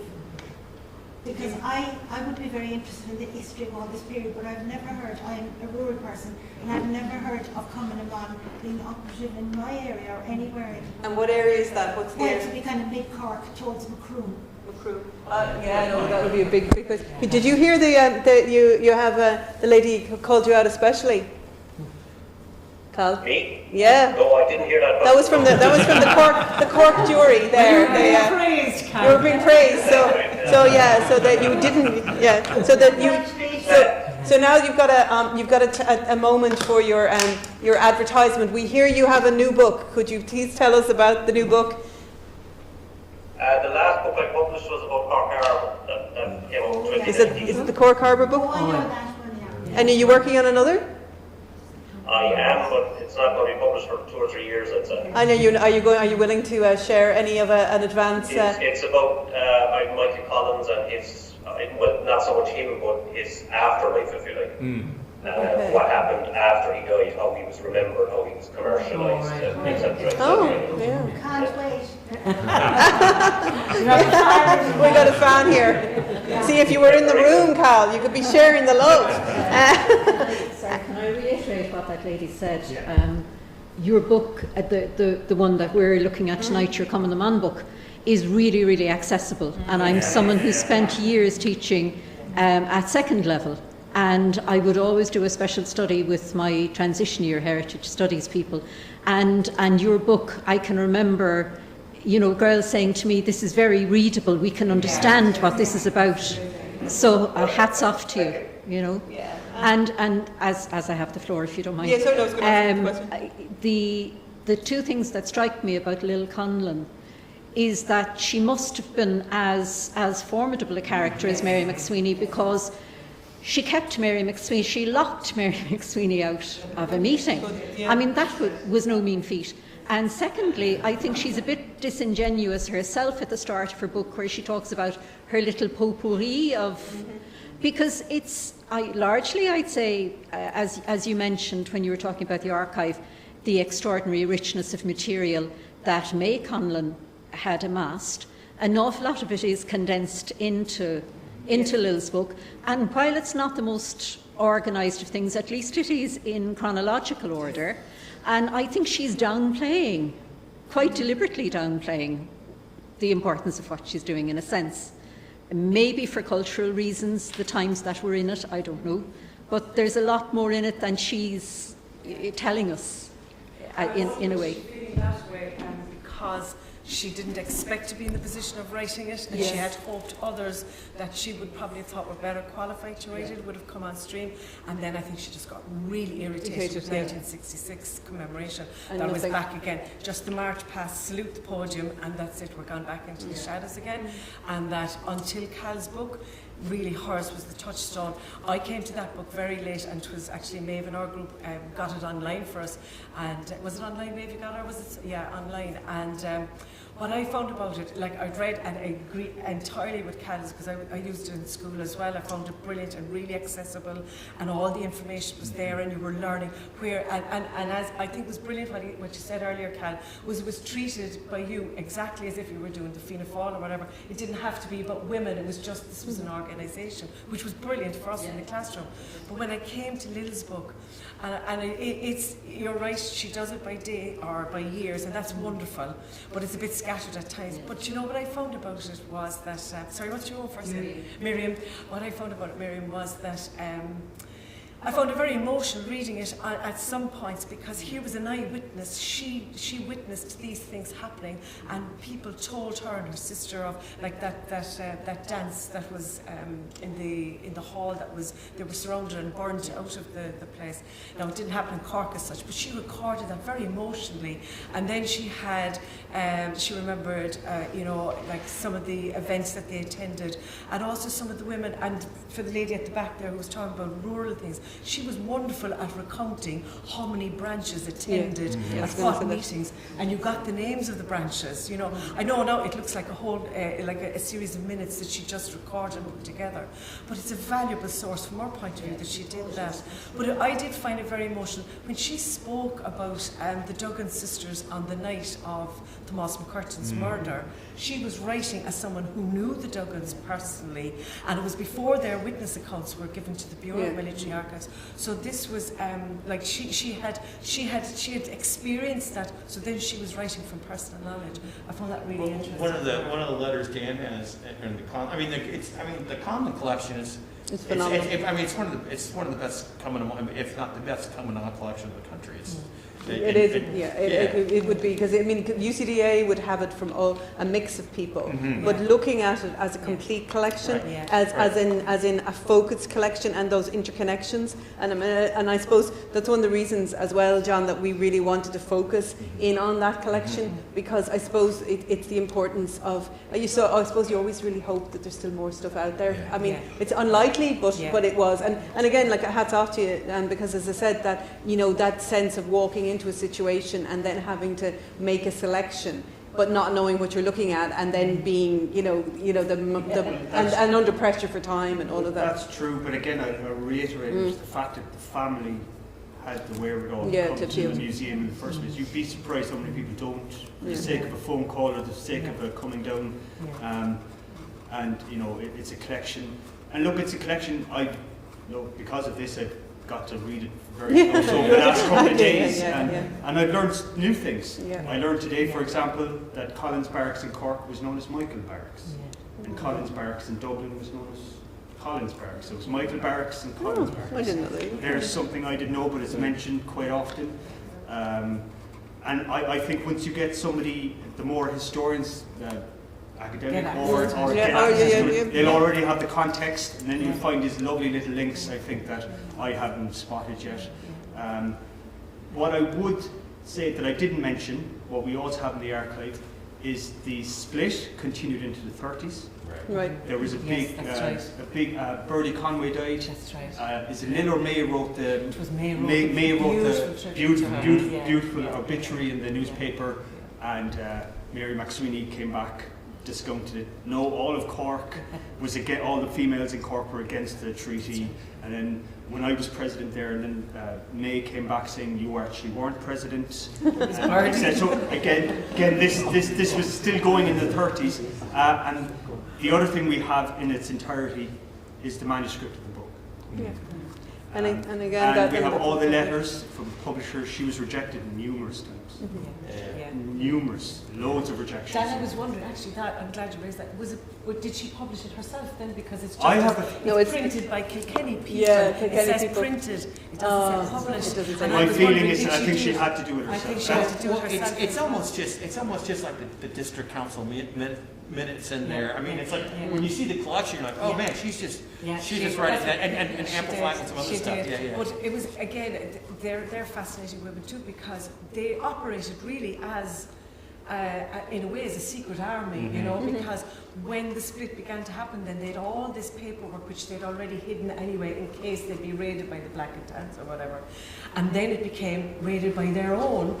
So May and Lil contrived between themselves to find what she called a safe repository for these. She doesn't even say in the book where it is, and when she decides to write the book, she knows exactly where they had deposited all this stuff, and off they went, and she brought all the minutes back, and they had them buried in some place that the anti-treaty Cumann couldn't get their hands on, and they were persistently asked by Dublin and the executive in Dublin, hand these over, hand these over. You can see that in no. WCD archives. No. One final twist is the house that I rescued this stuff I got this stuff from. One of my very good friends bought that house eventually, and I bought his house. So there's these kind of connections. So tell him to look for the secret paper compartment stash. Well, I managed to go up to the same attic a couple of years later. It's a beautiful ensuite now. But there's nothing there. But you guys have a great letter when May's in jail, and it's I don't know if it's from her or one of the gals from Limerick, who talks about how every night the Cumann members would go up to Strawberry Hill, kind of behind the jail, and they would serenade the women prisoners and sing to them every night for like a month. And it's just like and it's that kind of and I think of when I think of what they're trying to do, it's like and when you read about when they went to jail, there were women in the courthouse, and they were disrupting it, and they were cheered, and people chased them, cheering them all the way up to women's prison and stuff. And it's like that was the high point. And then they won the Civil War, but then they were kind of shut out. And in a lot of ways, the anti-treaty side won the afters, you know. And so Mary McSweeney and the anti-treaty folks are celebrated, and their war was kind of in a lot of ways was forgotten. So that's what I kind of feel that she's trying to reclaim their position and their sense of it. And so I suppose, I'm not sure in terms of time, in terms of how we should probably, is it? It's 8:10.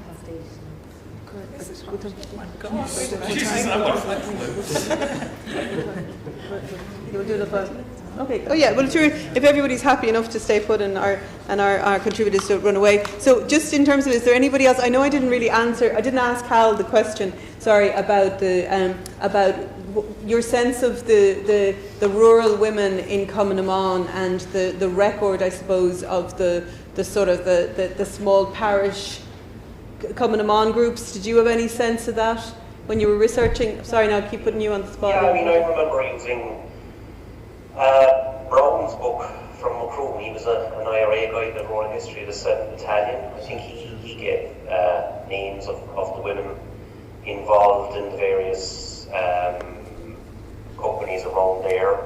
I used another local history from Cork Brack. I think I used a local history at some point from Guinea Gila.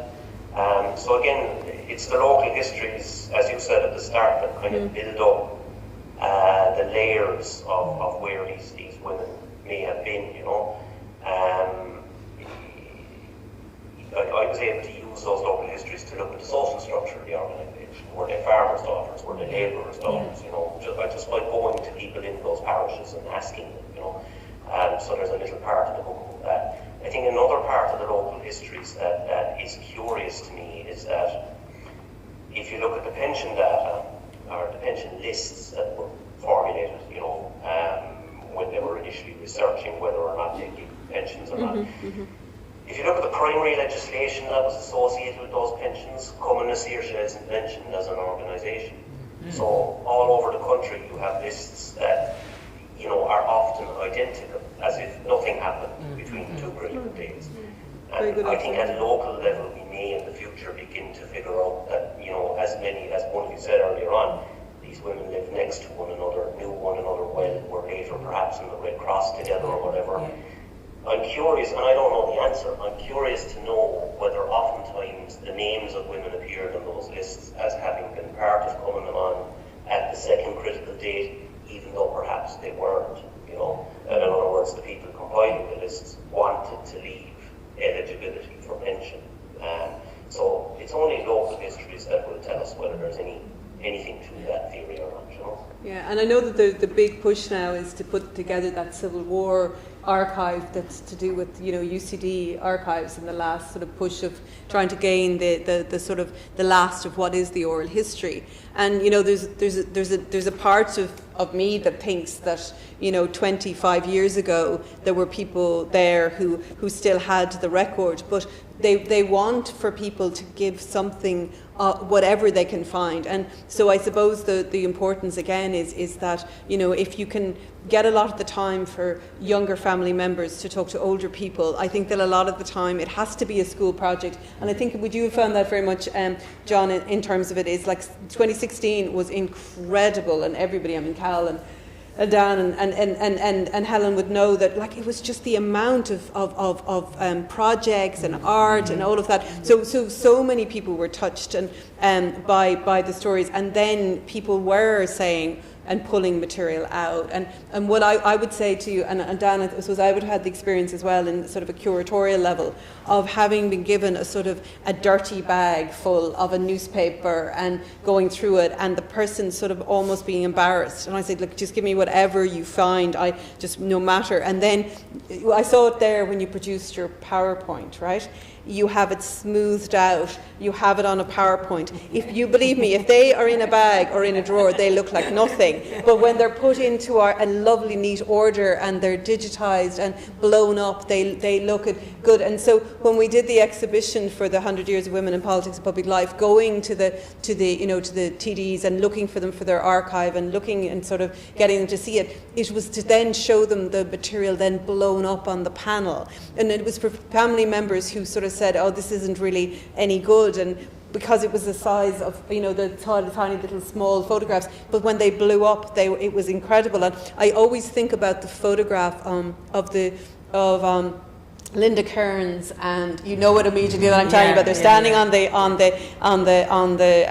British tricolour, and it was done at the Duckett's Grove during the truce period, and they're laughing as they stand there on it. That is literally.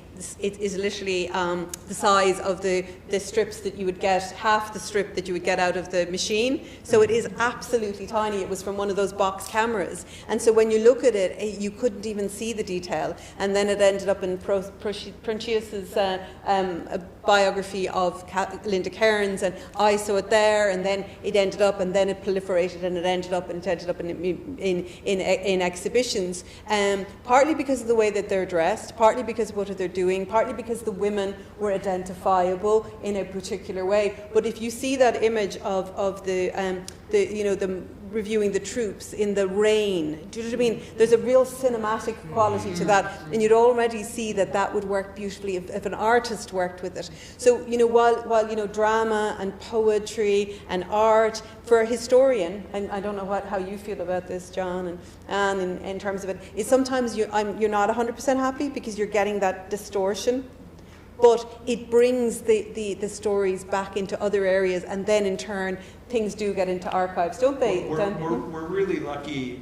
Dan is a real great resource for us, and what he's done with the museum has been extraordinary. Not just because he's proactive about getting stuff. Yeah. You can get, occasionally people, as you say, Sinead, like people have been reaching out and having collections, and I can just point them right to Dan if it's a collection that Dan should have, and he'll follow up and not just curate it, but then also just make it accessible. That's what's fantastic. Yeah, it's accessibility. About it. So we owe him a great, our historical community owes him a great debt, I think.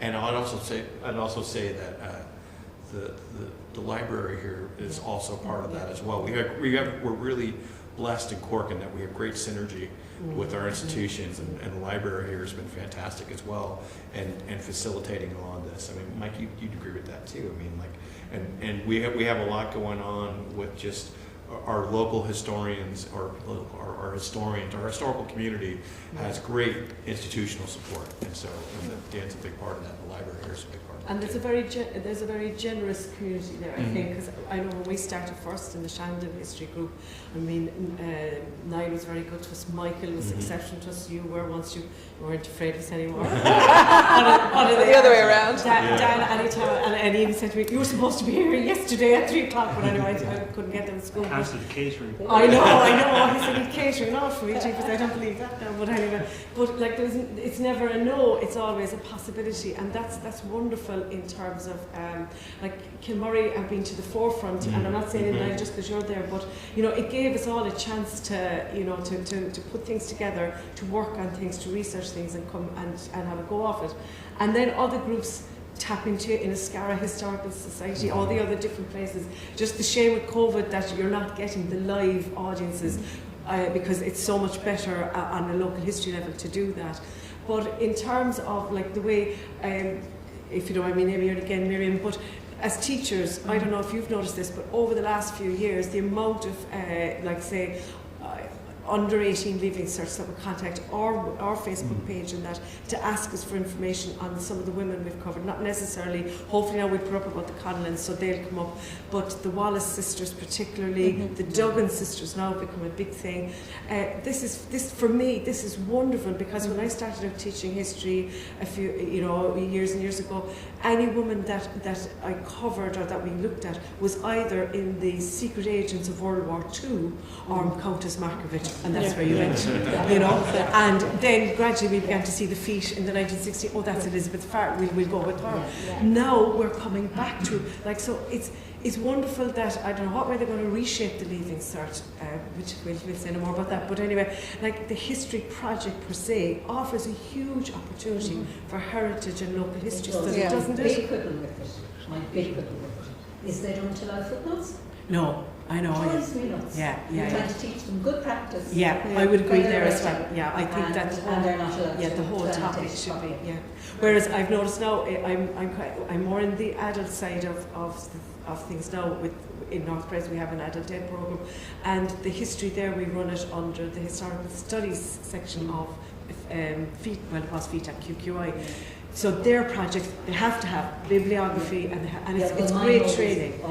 But even there, a lot of the adults are look to local people to cover, you know, they'll cover, it's not, no disrespect to Michael Collins, it's not just Michael Collins anymore, it's, you know, somebody is actually even interested in his sisters, brilliant, let's find out about those, you know, and I think that's fantastic. But could I come back to something that Cal mentioned about the pensions? Cal, you know, you were saying about how to use the information, and that we were doing something on the Duggan sisters recently. They're from Blackpool. They were amazing women, and as I said, they attended to McCurtain on the night of his murder. But what I discovered about those was they split as a family over the treaty, but they stayed together as a family. If you get where I'm going, that they took different sides, but for their pension applications, they discovered that on a local level, women, first of all, that applied for the pensions found it very, very hard to be documented, because how much service did they give as Cumann operatives was very hard to quantify in that. And they had to rely then on the male volunteer that would back them up, like Shauna Hegarty for the Wallace sisters. I mean, when you think what the Wallace sisters did, and they had to rely on Shauna Hegarty to prove that they were capable of getting a pension. They weren't coming on. All citizens were Irish Citizen Army. Exactly. But come back to Peg Duggan and those. Peg ended up having to take a legal action, or threatened legal action, to get her pension. But the others discovered that there was an anti-treaty lady an she was in the Common Man anti-treaty in Cork on the pensions board and actively worked against their application all the time. So when you said, Cal, that it continued into the 30s, and that very definitely did when they started applying for the pensions, it depended very much on who was in power, who was in government, and the Duggans found it a lot easier to get their pension when the Fine Gael coalition came in again after the inter-party government, or later on. It just really shows that a lot of the differences over the treaty still permeated down into the 30s, 40s, and that's all. It's very interesting. It was very hard for people where they were in the intelligence gathering, where they were relying on men and who either died, and so many people that were involved in the intelligence with Michael Collins were nobody had any information on them, and the way that they weren't able to prove anything. And then when you look at some of the pensions, you actually see that they have to literally make a service, because even though they're not in Common Law, they're being treated under Common Law. And it's like anything else, like Margaret Lou Kennedy. The interesting thing on the pensions is the tiny little notations scribbled in the corner to see who actually signs off on it ultimately. And I met a woman, she was an animal queen, and she was from Limerick, but she ended up as working in Macroom in intelligence and all of that. And her daughter-in-law told me that, and she said, I'm not even sure if I should say this to you, and this is only in recent times, and she said, I don't know what she used to call them. She used to call them common the monsters, because she wasn't a member, and then she was witnessing people she had handed over the information to, but they had kept various bits of paper, and they were able to bring that and they were able to be assessed on that, but she hadn't kept anything, because anything, the family could be raided. But just to go back to the other person who I was thinking of when you were talking about hiding their papers, Kathleen Clark did the same thing, and in 2006 it was really upsetting to see that collection broken up. She had held it together, everything from Tom Clark's prison letters to family photographs to all of that, and then that was sold in lots. So that meant that people couldn't do what you're doing with the Conlon collection, which is the cross-referencing that's so important when you go to one place. And the other thing that there's been a big push over the years is to keep local collections local. So it also means that people will come home. So it's really important, and I always think about when we do anything that potentially is live streamed, is that if somebody was abroad and they would be thinking, to welcome material that is in the States or in Australia, to come back to Cork to the museum here and have it available. But we also have the added dimension of getting it. We don't need the material in the same way. Digitisation is made it possible that people can hold on to the material and digitise it. But then if they give permission to the library or the museum to be able to use it, that's the most important thing. And just to finish up with you, Helen, since this is your venue and you are helping for the whole organisation, and that, what are you finding in terms of people reading fiction versus non-fiction? Is history still important to people in the library? Well, you have to say that when you're sitting with us, of course. It is, it absolutely is hugely important. And Irish history, European history, women's history, people are so interested in in the whole period, but in particular in the women. Yeah, it is an age. So anyway, we'll just finish up and say to you that I'll do my broadcast. So what we're planning to do from an all100.ie is we'll sort of condense a little bit of tonight onto a page, and then have an access to some of the items, and we're just going to have a little bit of a sort of a flavour for what we did tonight on the ground. So if there's any contribution that you want to make in terms of something that you'd like to say, if you'd send it in to Helen, and we could maybe incorporate it into the page, because obviously, as you said, it's really about people and that. I thought you might be a bit more controversial, everybody. I was waiting for a bit of a hair flying and all of that. So we didn't. You didn't channel your inner Mary McSweeney, but we've decided tonight that Mary McSweeney was more than one-dimensional. She was multifaceted, and we're going to go away with the love of Mary McSweeney. And as I ran through the streets of Cork, not realising how far the library was from the hotel. The young one up near the station where I'm staying, I chose to stay on McCurtain Street, not because of Thomas McCurtain, but because of Margaret McCurtain, who was my lecturer in college. And of course, when I realised afterwards that that's why I went, and I was honing in on that section of the town. But if you know where McCurtain Street is from the library, and I ran my way around the streets, and I channeled my inner Cumann as I made my way through the streets. So thank you very much, everybody, and thank you for hosting us, Helen, and thank you, everybody here.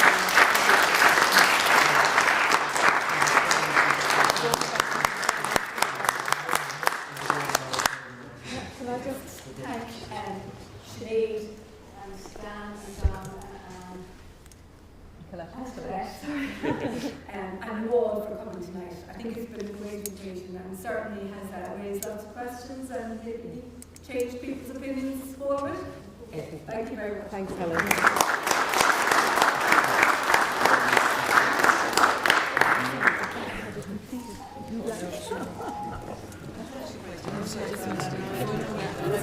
I don't know whether I'll be doing MC again.